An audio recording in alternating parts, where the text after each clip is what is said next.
Hi குட்டீஸ், welcome to குட்டி stories. இன்றைக்கி பர்த்டே செலிப்ரேட் பண்ணுற எல்லாருக்கும் என்னோடய பர்த்டே விஷஸ். இன்றைக்கி என்னென்னா, ஒரு சிந்தனை துளிகள் பார்க்க போகிறோம். ஒரு சிறுவன் குளத்தில் குளிச்சிட்டு இருந்தானா. அவன் நீச்சல் அடிக்கிறதும் விளையாடிட்டும் குளிச்சிட்டுமா ஆனந்தமாக பொழுது கழிச்சிட்டு இருந்தான். அப்போ அங்கே திடீர்னு ஒரு 4-5 தவளைங்க வந்துச்சான். அதை பார்த்து அவனுக்கு ஒரு எண்ணம் ஏற்பட்டுச்சு. பக்கத்தில் இருந்த கல் எடுத்து அதுங்க மேலே 1 2ன்ட்டு வீச ஆரம்பித்தான். அதுங்க எல்லாம் பயங்கரமாக வலியில் கதறிச்சான்.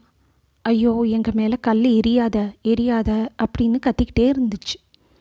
ஆனாலும் இவனுக்கு அது ரொம்ப ஆனந்தமாகவும் சந்தோஷமாகவும் இருந்ததுனால மாற்றி மாற்றி கல்லை எரிஞ்சிக்கிட்டே இருந்தான். இப்படி பண்ணிக்கிட்டு இருக்கும்போது அந்த வழியாக அந்த தண்ணியில் ஒரு பாம்பு வந்துச்சான். பாம்போட குணம் என்ன? தீண்டுறது. ஸோ மனிதர்களை அது தீண்டிட்டு போகும். அதே மாதிரி இந்த சிறுவனையும் தீண்டிடுச்சான். அப்போது அவன் ஐயோ அம்மான்னு பயங்கரமாக அலறிட்டு இருந்தானா. யாருமே அவனை காப்பாற்ற வரவே இல்லையா.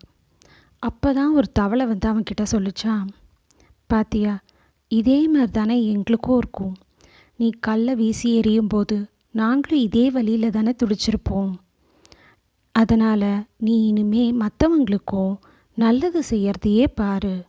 மற்றவங்களுக்கும் வலி இருக்கும், வேதனை இருக்கும்ன்ட்டு நீ புரிஞ்சுக்கணும். இப்போ உனக்கு வந்து இதே வலி தான் எங்களுக்கு அப்போ வந்துச்சு.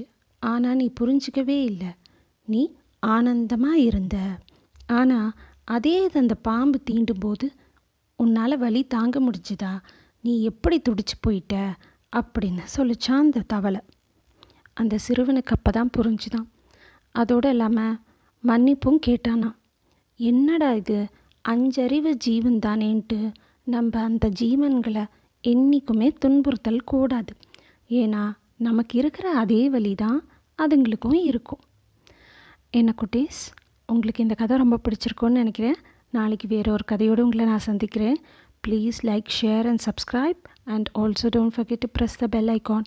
அப்போ தான் நான் போடுற ஸ்டோரிஸ் உங்களுக்கு வரும். Good night.